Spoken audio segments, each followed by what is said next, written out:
Ben Gurion airport పై missiles దాడి చేశారు హౌతీలు. Missiles ను అడ్డుకోవడంలో ఫెయిల్ అయ్యాయి. ఇంటర్సెప్టర్స్ కి సంబంధించి మాట్లాడుకున్న సందర్భంలో ఇటు ఇజ్రాయెల్ మరి ముఖ్యంగా ఐరన్ డోమ్ వ్యవస్థ ఫెయిల్యూర్ పై విచారణ ప్రారంభించింది ఎయిర్ డిఫెన్స్ విభాగం. ఈ ప్రమాదంలో 6 తీవ్ర గాయాలయ్యాయి. గంటపాటు గగనతలాన్ని మూసేసింది ఇజ్రాయెల్. అయితే I think very first time అనుకోవాలి. సాధారణంగా ఇంటర్సెప్టర్స్ అనేవి చాలా స్ట్రాంగ్గా పనిచేస్తూ ఉంటాయి ఇజ్రాయెల్కి సంబంధించి. ఎందుకంటే ఇటు ఐరన్ డోమ్ కావచ్చు, లేకపోతే దాంతోపాటు మిగిలిన వ్యవస్థలకు సంబంధించి మాట్లాడుకున్న సందర్భంలో అవన్నీ చాలా వేగంగా చురుకుగా పనిచేస్తూ ఉంటాయి.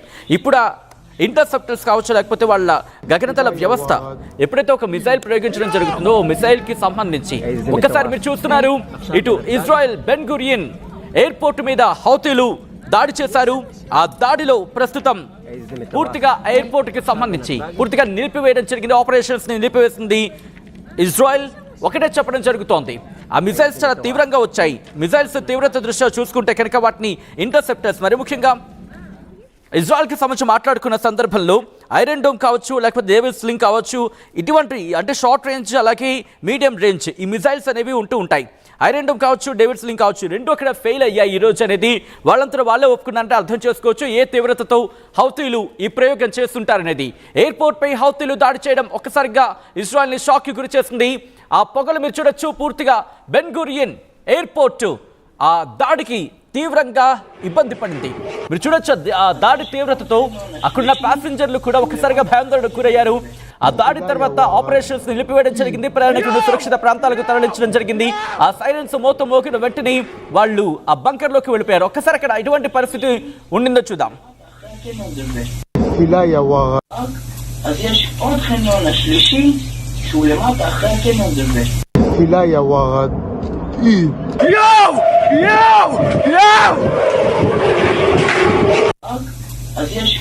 עכשיו בנתב"ג?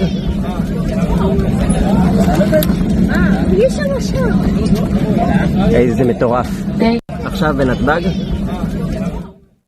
ఈ కథను మిమ్మల్ని కాస్త కలవరపరచొచ్చు. అయితే మిమ్మల్ని కలవరపడి గురి చేయడం ఆర్టీవీ ఉద్దేశం కాదు, కానీ ఇటువంటి కథనాలు చూసినప్పుడు కాస్త కలవరపడిగే అవకాశం ఉంటుంది. కాబట్టి దీనికి సంబంధించి తగిన జాగ్రత్తలు తీసుకోవాలని ఆర్టీవీ సూచించడం జరుగుతోంది. ఇజ్రాయెల్ అలాగే యెమెన్ మరి ముఖ్యంగా హౌతీల మధ్య ఆ పోరాటం కొనసాగుతుంది. ఆ యుద్ధం ఇంకా కంటిన్యూ అవుతోంది. ప్రస్తుతం ఎందుకు బెన్ గురియన్ ఎయిర్పోర్ట్ ని టార్గెట్ చేసింది హౌతీ, ఎందుకు టార్గెట్ చేయాల్సి వచ్చింది తెలుసుకునే ప్రయత్నం చేద్దాం. మా ప్రతినిధి రామ్దాస్ అప్డేట్స్ అందించేందుకు సిద్ధంగా ఉన్నారు. రామ్దాస్, ఎందుకు బెన్ గురియన్ ఎయిర్పోర్ట్ ని హౌతీలు టార్గెట్ చేశారు?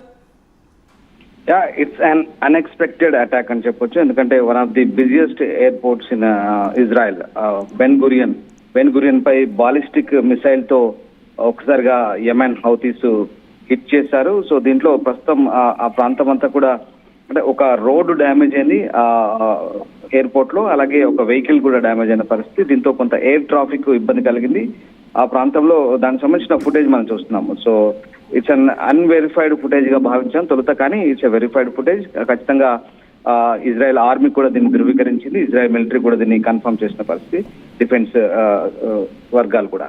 సో ముఖ్యంగా యెమెన్ నుంచి హౌతీలు గతంలో కూడా 2024 సెప్టెంబర్ ప్రాంతంలో ఒకసారి, సెప్టెంబర్ ఎండింగ్ లో కూడా ఒకసారి అటాక్ చేశారు. ఇలాగే అనుకోకుండా చేసిన అటాక్. ఈసారి అయితే అప్పుడు ఇంటర్సెప్టర్లు ఓపెన్ అయ్యాయి, అప్పుడు భారీగా శబ్దాలు చేశాయి. కానీ ఈసారి అవి పనిచేయలేదు. సడన్ గా అనుకోకుండా ఆకస్మిక దాడితో ఒకసారిగా ఐరన్ డోమ్స్ కూడా పనిచేయని పరిస్థితి, ఒకసారిగా ఇజ్రాయెల్ ఐడిఎఫ్ కూడా ఏమీ చేయలేని పరిస్థితి. అయితే ఇప్పుడు దాదాపు ఈ దాడిలో 8 మంది గాయపడ్డట్టుగా చెప్తున్నారు. ప్రాణ నష్టం అయితే ఏం లేదు, ఎట్లాంటి క్యాజువాలిటీస్ కూడా రిపోర్ట్ అయినట్టుగా మనకు సమాచారం లేదు. But 8 people were injured according to paramedics అంటూ మనకు వస్తున్నటువంటి సమాచారం. సో యెమెన్ హౌతీ రెబెల్స్ ఎప్పుడైతే వీళ్ళంతా కూడా ఈ ఇరాన్ బ్యాక్ చేస్తున్నటువంటి యెమెన్ హౌతీస్ దాడులు చేస్తున్నారు మొదటి నుంచి కూడా. అంటే గాజాలో జరుగుతున్నటువంటి మారణ హోమానికి వ్యతిరేకంగా మేము దాడులు చేస్తున్నామంటే వాళ్ళు మొదటి నుంచి కూడా చెప్తున్నారు. ఇజ్రాయెల్ ను మొదటి నుంచి కూడా వ్యతిరేకిస్తున్న పరిస్థితి. మోర్ దాన్ 18 months నుంచి కూడా ఇజ్రాయెల్ గాజాలో దాడులు చేస్తుంది. దాదాపు 52,000 పైగా ఇప్పటికే జనాలు మృత్యువాత పడ్డ పరిస్థితి కనబడుతుంది. సో ఈ నేపథ్యంలో ఒక్కసారిగా అంటే హౌతీలు మొదటి నుంచి కూడా ఇజ్రాయెల్ కి వ్యతిరేకంగా పనిచేస్తున్నారు. అటు మనం ఎర్ర సముద్రంలో చూసినట్టయితే దాదాపుగా అమెరికా అలాగే బ్రిటన్ చెందిన నౌకల్ని, వాణిజ్య నౌకల్ని కూడా ఎప్పటికప్పుడు టార్గెట్ చేసి, అంటే అమెరికా బ్రిటన్ ఇజ్రాయెల్ కు మద్దతు ఇస్తుంది కాబట్టి ఆ సముద్రంలో వాణిజ్య నౌకల్ని అటాక్ చేస్తున్నారు, దాడి చేస్తున్నారు. ఆ రకంగా యెమెన్ కేంద్రంగా పనిచేస్తున్నటువంటి హౌతీలు ఎవరైతే ఉన్నారో మొదటి నుంచి కూడా ఇజ్రాయెల్ ను గాజాపై దాడిని వ్యతిరేకిస్తూ హమాస్ తో కలిసి పనిచేస్తుంది. సో ఇరాన్ మొదటి నుంచి కూడా హౌతీలకు సపోర్ట్ చేస్తుంది, ఫండింగ్ కూడా ఇస్తున్న పరిస్థితి. సో ఇప్పుడు అదే క్రమంలోనే సడన్ గా అటాక్ చేసింది బెన్ గురియన్ ఎయిర్పోర్ట్ పై. ఇది యమన్ చేసిన అటాక్ కాదు, ఏకంగా ఇరాన్ చేసిన దాడిగా చూడాలంటూ కొన్ని ట్వీట్స్ అయితే మాత్రం రావడం జరుగుతుంది ఇజ్రాయెల్ని ఉద్దేశించి, ఇజ్రాయెల్లోనే.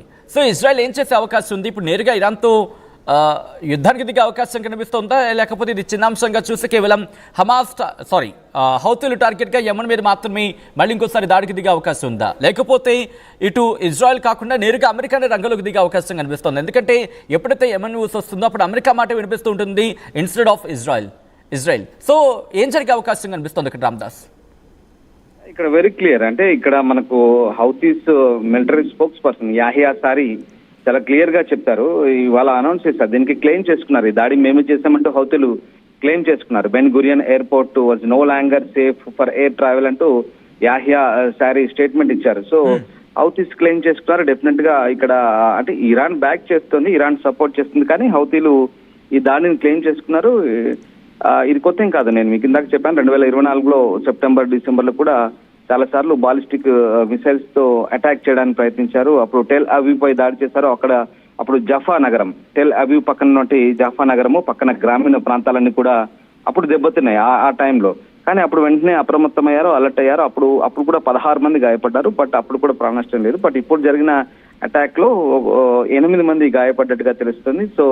దానికి సంబంధించి ప్రస్తుతం అంటే ఇజ్రాయెల్ రక్షణ మంత్రి ఇజ్రాయెల్ క్యాడ్జ్ కూడా దీన్ని ధృవీకరించారు. ఆయన కూడా చెప్తున్నారు, సో దీనికి సంబంధించి ఎప్పటికప్పుడు చర్యలు కూడా మేము కూడా ఊరుకోము, వాళ్ళు ఒక్కసారి దాడి చేస్తే దానికి 7 సార్లు అంటే 7 వంతులుగా మేము ప్రతీకారం ఉంటుందంటూ ఆయన హెచ్చరిస్తున్న పరిస్థితి కనబడుతుంది. So Yahya sorry Houthis military spokes person అయితే క్లెయిమ్ చేశారు. సో ఆ రకంగా ఖచ్చితంగా ప్రతీకారం అయితే డెఫినెట్ గా ఉంటుంది, ఎందుకంటే ఇప్పటికే అమెరికా ఇజ్రాయెల్ కి సంబంధించి వచ్చే ప్రయత్నం చేస్తున్నారు రామ్దాస్. ఎందుకంటే మీరు అన్నట్టుగా ఎంక్వైరీ జరిగే అవకాశం ఉంది దాడులకు సంబంధించి, కానీ ఇంటర్సెప్టర్స్ గా మాట్లాడుకునే సందర్భంలో ఇజ్రాయెల్ ఇంటర్సెప్టర్స్ వ్యవస్థ, మరి ముఖ్యంగా ఐరన్ డోమ్ వ్యవస్థ మీద చాలా సందర్భాలు మాట్లాడుతూ ఉంటుంది.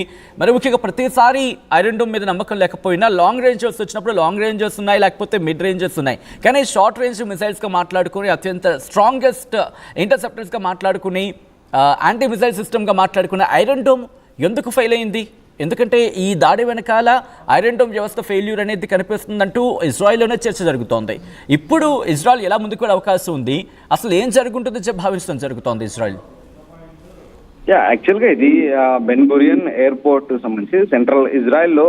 సో అంటే ఈ ఎయిర్పోర్ట్ లో ఎప్పటికప్పుడు భద్రతా చర్యలు ఉంటాయి, బట్ ఐరన్ డోమ్స్ సడన్ గా ఎయిర్పోర్ట్ లో నిజంగా అవి ఎందుకు పనిచేయలేదు, బట్ ఎయిర్పోర్ట్ కు ఈ దాడి జరిగిన సమీప ప్రాంతంలో ఐరన్ డోమ్స్ వాటిని పసిగట్టాయా లేదంటే విఫలమయ్యా అనేది ఇక్కడ దర్యాప్తులో తేలబోతుంది. ఐడిఎఫ్ కూడా దీనికి సంబంధించిన దర్యాప్తు చేయబోతుంది. అండ్ ముఖ్యంగా ఇక్కడ ఎయిర్పోర్ట్ చాలా క్లోజ్ గా ఉన్నటువంటి ఒక వన్ ఆఫ్ ది అక్కడ పక్కనే ట్రైన్ జర్నీస్ కూడా ఉంటాయి, ఆ ప్రాంతంలోనే ట్రైన్ కూడా వెళ్తున్నట్టుగా చెప్తున్నారు, రైల్వే ట్రాక్ కూడా ఉన్నట్టుగా చెప్తున్నారు. అలాగే సైరన్స్ అప్పటికే మోగుతున్నట్టుగా చెప్తున్నారు సెంట్రల్ ఇజ్రాయెల్లో. అలాగే ఈ దాడి జరగానే సెంట్రల్ ఇజ్రాయెల్లో వెంటనే సైరన్స్ మోగాయి. చాలా మంది అక్కడి నుంచి షెల్టర్లు బంకర్లకు కూడా లోపల వెళ్లి తలదాచుకున్నట్టుగా చెప్తున్నారు ఇజ్రాయెల్స్. సో ఆ వీడియో మనకు అదే చెప్తుంది. వీడియో చేస్తున్న క్లెయిమ్ ప్రకారం మనకు connecting road inside the perimeter of the airport with some debris అంటూ అక్కడ మనకు అడ్జసెంట్ రోడ్స్ అంటూ అక్కడ ఎయిర్పోర్ట్ ఆనుకుని ఉన్న ఒక రోడ్ పైన జరిగిన దాడిది. అక్కడ ఒక వాహనం కూడా దెబ్బతింది, అలాగే 8 మంది గాయపడ్డారు. So according to Israel defence minister Israel Katz చెప్తున్నారు. సో ఖచ్చితంగా మేము ఇంతకు 7 వంతులు ప్రతీకారం ఉంటుందంటూ ఆయన చెప్తున్న పరిస్థితి కనబడుతోంది. So will hit back 7-fold అంటూ క్యాడ్జ్ చెప్తున్నారు. సో ఆ రకంగా ఖచ్చితంగా ప్రతీకారం అయితే ఉంటుంది. అండ్ మోర్ ఓవర్ మనకు తెలిసిందే ఈ అమెరికా డెఫినెట్ గా ఈ హౌతీలను టార్గెట్ చేసుకుని, హౌతీల పరిస్థితి కూడా అంతే, ఎప్పుడెక్కడి నుంచి ఎటువైపు నుంచి దాడి జరుగుతుందో తెలియదు.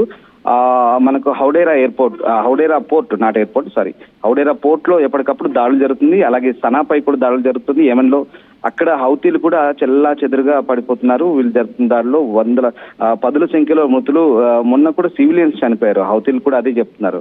అంటే ఇక్కడ వ్యతిరేక కార్యకలాపాలు చేస్తుంది అమెరికా, పౌరులపై దాడులు చేస్తుంది, సివిలియన్స్ పై అంటూ చెప్తున్న పరిస్థితి. బట్ అమెరికా బ్రిటన్ సహకారంతో ఎప్పటికప్పుడు దాడులు చేస్తుంది, అక్కడ హౌతీలను కూడా ఎప్పటికప్పుడు అణచివేత కార్యక్రమం చేస్తుంది. కానీ ఇప్పుడు ఇజ్రాయెల్ మీద చేస్తున్న దాడి మొదటి నుంచి కూడా హౌతీలు ఒకటే చెప్తున్నారు, గాజాలో మారణ హోమానికి వ్యతిరేకంగా మేము గాజాకు సపోర్ట్ గా చేస్తున్న దాడులు ఇది ఇట్స్ రొటీన్ అటాక్స్ అంటే అనుకోవచ్చు మనం. ఇప్పుడు హౌతీలు ధైర్యాన్ని కూడగట్టుకునే అవకాశం ఉందనుకోవాలా? ఎందుకంటే ఇక్కడ యాంటీ మిసైల్ సిస్టమ్ గా మాట్లాడుకున్న ఐరన్ డోమ్